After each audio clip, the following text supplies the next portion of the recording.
Реформите во стручното образование се неопходен услов за креирање на квалификуван и стручен кадар кој ќе одговара на потребите и барањата на пазарот на трудот, но и за зголемување на можноста за вработување на младите, што е наша примарна цел.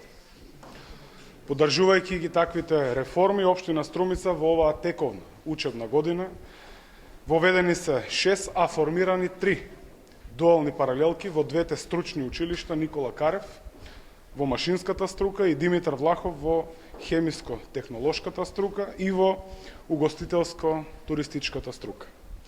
Усогласеноста помеѓу понудата и побарувачката на стручни и квалитетни кадри е неопходна и во таа насока ќе продолжиме со нашиот влог.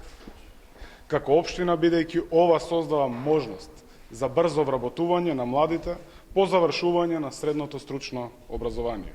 Но секако очекувам и максимално ангажирање од сите релевантни чинители, пред се поголема поддршка од бизнис секторот. Јас и како градоначалник, но секако и како млад човек, ги поддржувам сите позитивни промени кои носат напредок, особено кога станува збор за младиот човек. Јас искрено верувам дека веќе наредната година јас и министерот ќе бидеме само гости на таков еден настан, а секако изворно ќе биде поттикнат од бизнис секторот.